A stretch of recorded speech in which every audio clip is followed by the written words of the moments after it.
Movie start होते ही हमें एक फैमिली दिखाई जाती है जिनके 3 बच्चे हैं। इनकी सबसे बड़ी बेटी वॉयलेट है। वो एक इन्वेंटर भी है और वो अपने टाइम के अंदर हर चीज को इन्वेंट करती रहती है। उसके पास जो भी चीज होती है वो उन चीजों को इस्तेमाल कर कर एक नई चीज बना लेती है। वहीं पर हमें दूसरा कैरेक्टर दिखाया जाता है जिसका नाम क्लाउस है और इसने अपने घर में पड़ी हर किताब को पढ़ लिया था। और इंटरेस्टिंग बात यह थी कि उसे बुक में लिखी हुई हर बात याद थी और हर पेज नंबर भी याद था। और उन दोनों बहन भाइयों की एक और बहन है जिसका नाम सनी है। ये सबसे छोटी और सबसे प्यारी कैरेक्टर है। इसकी सबसे शानदार बात ये थी कि ये हर चीज को चबा जाती थी, चाहे वो कोई लकड़ी हो या फिर किसी टाइल का टुकड़ा। और फिर कहानी कुछ आगे बढ़ती है और हमें दिखाया जाता है कि उन बच्चों के पास एक बैंकर पहुंचते हैं। वो बैंकर अब बच्चों के पास आकर ये बताते हैं कि एक बुरे इंसिडेंट की वजह से तुम अपने पेरेंट्स को खो चुके हो। यानी कि वो बताते हैं कि तुम्हारे पूरे घर में आग लग चुकी है जिसका अभी तक कोई रीजन तो नहीं मिला है।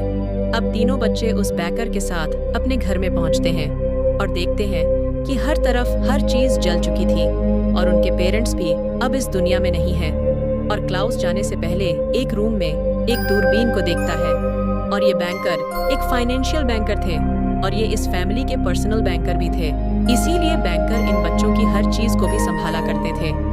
अब ये बैंकर बच्चों को एक गार्डियन के पास लेके जाते हैं जो कि इस फैमिली के सबसे नजदीकी थे। जब ये बच्चे गाड़ी में से उतरते हैं तो ये एक बहुत ही प्यारे घर को देखते हैं और ये बच्चे ये समझते हैं कि हम एक बहुत ही अच्छी जगह पर आ गए हैं। लेकिन ये इनकी पहली और आखिरी गलती थी।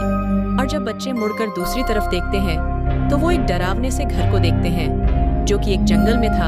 और दरवाजा खुलते ही हमें इन बच्चों के फर्स्ट गार्डियन को दिखाया जाता है। ये गार्डियन बहुत ज्यादा लालची था और इन्हें बच्चे नहीं चाहिए थे। इन्हें सिर्फ बच्चों का पैसा चाहिए था और इसीलिए वो जल्दी से उस बैंकर को यहाँ से भेज भी देते हैं। और हम देखते हैं कि घर बहुत ज्यादा डरावना था। हर तरफ जाले ही जाले थे, सीढ़ियाँ भी टूट चुकी थी और हर तरफ बहुत ज्यादा डरावना सीन था। और उस घर के अंदर एक सीक्रेट रूम भी था जहां पर वो गार्डियन बच्चों को जाने के लिए मना कर देता है और उस गार्डियन का नाम था काउंट। और वो बच्चों के आते ही उनको काम की लिस्ट थमा देते हैं। उस लिस्ट में घर का सारा काम लिखा हुआ था, जैसा कि घर की सफाई, खाना बनाना, बर्तन धोना, सब कुछ। और कुछ देर बाद ऑलिव के दोस्त भी आ जाते हैं। यहाँ पर हमें बताया जाता है कि ऑलिव एक ड्रामा मास्टर भी था और इसके दोस्त बहुत ज्यादा बुरे और काफी खौफनाक दिखाई देते थे। और फिर ऑलिव बच्चों को बोलता है कि 8 बजे से पहले पहले मुझे डिनर चाहिए। और इसके बाद वो अपने दोस्तों के साथ ड्रामा प्रैक्टिस करना शुरू कर देता है। उसकी ड्रामा प्रैक्टिस इतनी ज्यादा बोरिंग थी कि उसके सभी दोस्त वहां पर सो जाते हैं। और दूसरी तरफ बच्चे जब किचन में जाते हैं तो उनको वहां पर चूहे और मरे हुए कीड़ों के अलावा कुछ भी नहीं मिलता। और कुछ न होने के बावजूद और काफी मुश्किलात की वजह से वो बच्चे फिर भी पास्ता रेडी करते हैं। और इतना ज्यादा काम करने के बावजूद फिर भी ऑलिव उन बच्चों पर चिल्लाता है और कहता है कि तुम्हें तो बहुत बुरी सजा मिलनी चाहिए। और इसी वजह से वो क्लाउस को मारता भी है। और उन बच्चों के साथ पहले ही बहुत बुरा हो चुका था और वह अपने पेरेंट्स को भी खो चुके थे। और ऑलिव भी बच्चों के साथ बहुत ज्यादा बदतमीजी कर रहा था। अब वॉयलेट तीनों बच्चों में सबसे बड़ी थी। अब वो ये कहती है कि जहाँ पर हम रह रहे हैं वही हमारा घर है। वो अपने बालों को बांधती है और एक छोटा सा एक्सपेरिमेंट करती है। वो वहाँ पर एक छोटा सा हर्ट तैयार करती है जिसमें वो बच्चे बैठे थे और उनके पेरेंट्स की एक पिक्चर भी थी जिसके ऊपर रोशनी डालने से वो टेंट के ऊपर दिखाई दे रही थी।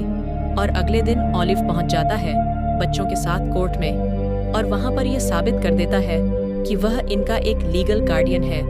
और वह बच्चों का लीगल गार्डियन बनते ही बच्चों को मारने का सोचता है।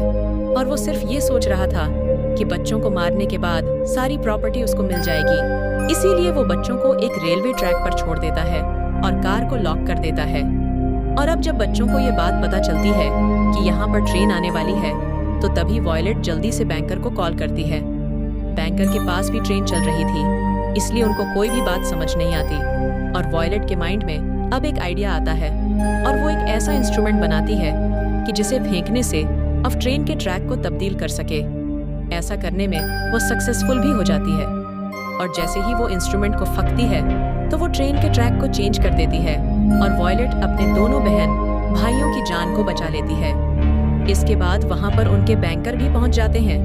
वहाँ पर आकर यह समझते हैं कि मिस्टर ओलिफ ने बच्चों को कार चलाने की इजाज़त दे दी है, लेकिन बच्चे अपने बैंकर को ये समझाने की कोशिश करते हैं कि उनके गार्डियन ने उनको मारने की कोशिश की है, लेकिन उनके बैंकर को कुछ भी समझ नहीं आता और फिर वो बच्चों को मिस्टर ओलिफ से छुड़वा कर ले आते हैं। इसके बाद वह बच्चों को लेकर पहुंच जाते हैं उनके दूसरे गार्डियन के पास, और अब इस दूसरे गार्डियन ने ही बच्चों की देखभाल करनी थी।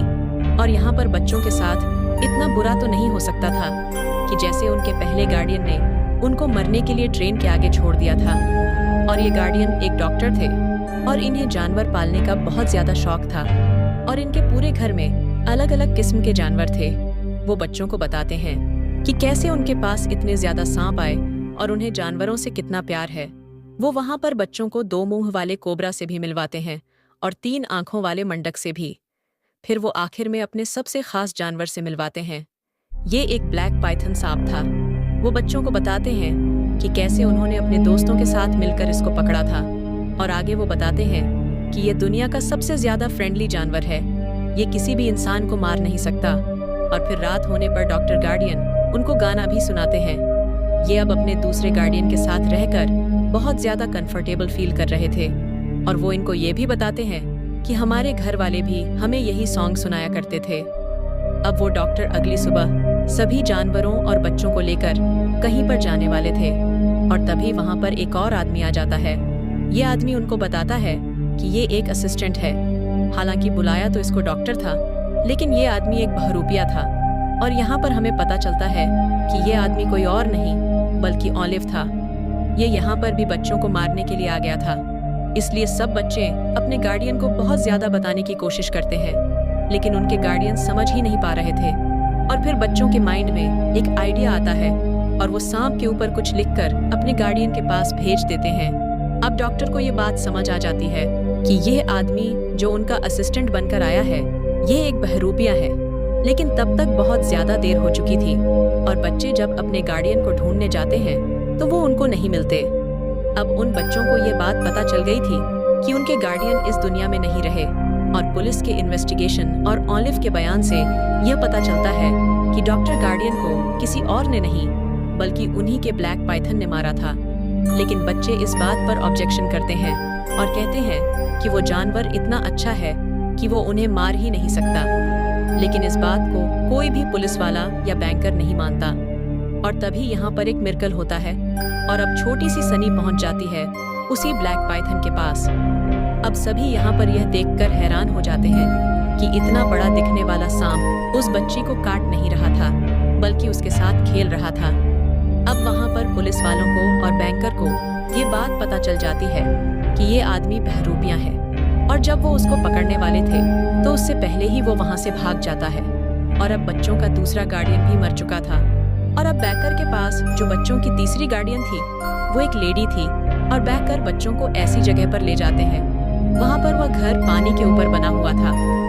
अब उस घर में से एक लेडी निकलती है, और ये उन बच्चों की तीसरी गार्डियन थी, और वो बच्चों को देखते ही उनकी फैमिली के बारे में पूछती है। और वो लेडी अब सभी बच्चों को अपने घर के अंदर बुला लेती है, और वो लेडी उन तीनों बहन भाइयों को हर बात समझाती है, और वो बच्चों को समझाती है कि इस चीज को टच मत करना, ये तुम्हें मार देगी, या फिर फ्रिज की तरफ मत जाना, वो तुम्हें अपने नीचे दबा देगा। उस झूमर के नीचे मत जाना, वो तुम्हारे ऊपर गिर जाएगा, और हो सके तो किसी डोर के हैंडल को भी मत टच करना। अगर वो टूट गया तो वो तुम्हारी आंखों के अंदर लग सकता है। और वो लेडी हर बात से डरा करती थी। वो यह सोचती थी कि आज नहीं तो कल इन चीजों से वो मर जाएगी, और इस वजह से वह घर से बाहर भी नहीं जाया करती थी। और अब वॉयलेट उस लेडी से पूछती है कि क्या आपको पता है कि हमारे पेरेंट्स की डेथ कैसे हुई, यानी कि हमारे घर में आग कैसी लगी। लेकिन वो लेडी उनको कुछ भी नहीं बताती, और वो वॉयलेट को एक पुराना एल्बम दिखाती है जिसमें उसकी बहुत ज्यादा पुरानी पिक्चर्स और बहुत ज्यादा पुरानी यादें थी।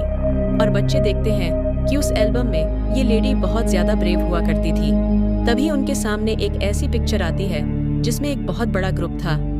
तभी वॉयलेट उस लेडी से पूछती है कि क्या आप मेरे पेरेंट्स को जानती थी, यानी कि मेरे पेरेंट्स आप लोगों के साथ रहा करते थे।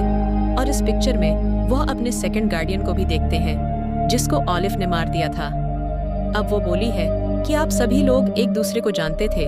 पर तभी वो लेडी उस एल्बम को बंद कर देती है और उसके बारे में बात करना भी बंद कर देती है। इसके बाद वो लेडी बच्चों को एक रूम में लेकर जाती है। वहाँ पर एक बड़ी सी कांच की विंडो थी और उस कांच की विंडो में से एक बड़ा सा समुंदर नजर आता था। वो बच्चों को यहाँ पर अपने हस्बैंड की डेथ का भी बताती है कि कैसे उसके हस्बैंड की डेथ हो गई थी और उसके हस्बैंड को जोंग ने खा लिया था, जो कि इंसानों को सूंघ सकती है। इसके बाद अगले दिन बच्चे अपनी गार्डियन को लेकर मार्केट में जाते हैं और यहाँ पर एक और आदमी आ जाता है।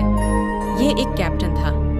कैप्टन उस लेडी से मीठी मीठी बातें करता है और उन्हें अपनी बातों में फंसा लेता है और बच्चे 1 मिनट में पहचान लेते हैं कि यह तो ऑलिव है और बच्चे अपने गार्डियन को बहुत ज्यादा समझाने की कोशिश करते हैं। वो कहते हैं कि आप समझ जाए, इन्होंने पहले भी हमारे गार्डियन को मार दिया था और ये अब हमें मारने आए हैं। मगर वो गार्डियन उनकी कोई भी बात नहीं सुनती और वो कैप्टन यानी कि ऑलिव को अपने साथ घर ले जाती है। घर पहुंचकर जब बच्चे अपनी गार्डियन को ढूंढते हैं तो उस वक्त तक काफी ज्यादा देर हो चुकी थी और वो देखते हैं कि वही शीशे वाली विंडो टूटी हुई थी और वहां पर एक सुसाइड नोट भी लिखा हुआ था। और जब वो उस नोट को पढ़ने की कोशिश करते हैं तो उनको पता चलता है कि इस नोट में तो काफी ज्यादा ग्रामर मिस्टेक है। मगर वो यहाँ पर ये बात सोचते हैं कि उनकी गार्डियन तो कभी भी ग्रामेटिकल मिस्टेक नहीं करती थी। और यहाँ पर हमें ये बात तो पता है कि क्लाउस को बुक्स के बारे में काफी ज्यादा इन्फॉर्मेशन थी। वो वायलेट को बताता है कि अगर कोई ग्रामर मिस्टेक कर रहा है तो इसका मतलब ये है कि वो हमें कुछ बताने की कोशिश कर रहा है और शायद गार्डियन हमें कोई ना कोई चीज बताना चाहती है। और तब उन्हें पता चलता है कि यहाँ पर उन्होंने एक गुफा का नाम लिखा था, यानी कि वो एक जगह पर छुपी हुई हैं और मरी नहीं है। इसके बाद वहां पर एक बहुत बड़ा तूफान आता है और हर तरफ से हर सामान उड़ रहा था। जैसा कि उनकी गार्डियन ने बताया था, बिल्कुल सेम वैसे ही हो रहा था। गैस की टैंकी लीक हो गई थी और किचन से गैस निकलने लगी थी, जिसकी वजह से एक दरवाजे का हैंडल भी ऑलमोस्ट टूट चुका था, यानी कि वो हैंडल टूटकर उनकी आंखों में लगने वाला था। और फ्रिज भी उस तूफान की वजह से उनके ऊपर गिरने वाला था और वो बच्चे तूफान से बचने के लिए जमीन पर लेट जाते हैं। और जब तूफान रुक जाता है तो वो बच्चे देखते हैं कि उनका घर 2 पार्ट्स में डिवाइड हो गया है और वो सिर्फ एक लकड़ी के टुकड़े के सहारे पर खड़े हुए हैं। और इतना ज्यादा खौफनाक चीजों का सामना करने के बावजूद वो अभी तक नहीं हारे थे। अब वो एक भारी सी चीज को उस लकड़ी पर मारते हैं ताकि वो लकड़ी का टुकड़ा झोलकर दूसरी तरफ जा सके और वो कूदकर जमीन पर पहुंच पाए। और वो वहां पर आकर एक बोट में बैठते हैं और उस जगह पर जाने लगते हैं जहां पर उनकी गार्डियन अभी भी जिंदा थी। और वो सब उस गुफा में पहुंचने के बाद अपनी गार्डियन को आवाज लगाते हैं, जिसके बाद उनकी गार्डियन उनके पास आ जाती है। वो बच्चे अपनी गार्डियन से पूछते हैं कि आपके साथ क्या हुआ था। तो वो बच्चों को बताती है कि वो बहुत बड़ा जल्लाद था, उसने जबरदस्ती मुझसे वो नोट लिखवाया था। इसके बाद बच्चे अपने गार्डियन को कहते हैं कि हम यहाँ पर आपको लेने आए हैं। लेकिन पहले तो उनकी गार्डियन मना कर देती है और फिर वो बच्चों के साथ जाने के लिए तैयार हो जाती है। अभी वो समुंदर के दरमियान में ही थे कि तभी वहाँ पर एक चौक ने उनकी बोट पर अटैक कर दिया था और वहाँ पर पानी में से सभी चौक उनकी बोट के अंदर आने लगी थी। तभी उन्हें अपनी तरफ एक और बोट आती हुई दिखाई देती है और अब वो उस बोट से हेल्प लेने के लिए जोर जोर से चिल्लाते हैं। और ये बोट किसी और की नहीं बल्कि ऑलिव की थी। वो फिर से बच्चों के पास पहुंच गया था और वो उनकी गार्डियन का हाथ पकड़ता है और कहता है कि मैं तुम्हें छोड़ दूंगा। ऑलिव उनकी गार्डियन को पानी के अंदर ही छोड़ देता है, यानी कि ऑलिव ने उनकी तीसरी गार्डियन को भी मार दिया था। मगर तभी वहां पर बैंकर और पुलिस वाले भी पहुंच जाते हैं और अब यहाँ पर ये दोनों बहन भाई फिर से पुलिस वालों को बताने की कोशिश करते हैं कि ऑलिव ने कितने ज्यादा लोगों को मार दिया है और वो हमारी जान के भी पीछे पड़े हुए हैं। लेकिन वो बैंकर बिल्कुल भी बच्चों की बात नहीं मानते और अब यहाँ पर ऑलिव उन सबको अपने ड्रामा के लिए इनवाइट करता है। बच्चों को यहाँ पर समझ नहीं आ रहा था कि आखिर ये क्या करना चाहता है, पर तभी क्लाउस को पता चलता है कि ये एक बुक की वजह से ऐसा कर रहा है। क्लाउस अपनी बहन को बताता है कि अगर हम दोनों की शादी अलग अलग हो जाती है तो हम दोनों अपनी प्रॉपर्टी के लिए लीगल नहीं हैं। तभी उन्हें यह बात समझ आती है कि ऑलिव एक प्लानिंग कर रहा है, यानी कि वह वॉलेट से शादी कर लेगा और जैसे ही वह वॉलेट से शादी करेगा तो उसकी सारी प्रॉपर्टी उसके नाम हो जाएगी। लेकिन वॉयलेट उससे शादी करने के लिए मना कर देती है और कहती है कि कोई भी तुम्हारे इस ड्रामा पर यकीन नहीं करेगा और जब तक शादी का लीगल सर्टिफिकेट जज के सामने नहीं होता तब तक शादी नहीं मानी जाती। तभी ओलिव उसको कहता है कि ये बात तो मैंने पहले ही से सोच रखी थी, इसलिए मेरी नेबर यहाँ पर मुझे हेल्प करने के लिए आई है और उसको तो यही लगेगा कि वो एक ड्रामा का हिस्सा है। यहाँ पर वॉलेट बिल्कुल ओलिव को मना कर देती है कि मैं ऐसा बिल्कुल भी नहीं करने वाली। पर तभी यहाँ पर ओलिव एक बुरी हरकत करता है और उसने उनकी सबसे छोटी बहन सनी को पकड़ लिया था और घर के सबसे ऊपर वाली मंजिल पर बांध दिया था और कहता है कि अगर तुमने मुझसे शादी से मना किया तो मैं तुम्हारी बहन को इतनी ऊंची बिल्डिंग से नीचे गिरा दूंगा। अब मजबूरन वॉलेट को हाँ करनी पड़ती है और यहाँ पर स्टार्ट हो जाता है ओलिव का ड्रामा। और दूसरी तरफ क्लाउस ने हार नहीं मानी थी। वो यह सोच रहा था कि अगर वॉलेट इस सिचुएशन में होती तो क्या करती। अब वो अपनी बहन को बचाने के लिए बिल्डिंग के ऊपर चढ़ना शुरू कर देता है और दूसरी तरफ ड्रामा भी चल रहा था जहाँ पर शादी का सीन चल रहा था और सभी को यह लग रहा था कि ये सिर्फ एक ड्रामा है। और अब क्लाउस उस रूम में पहुंच चुका था जहां पर ओलिव ने उनको जाने से मना किया था और क्लाउस के हाथ में एक पेपर था जो कि उसको अपनी लेडी गार्डियन के घर से मिला था।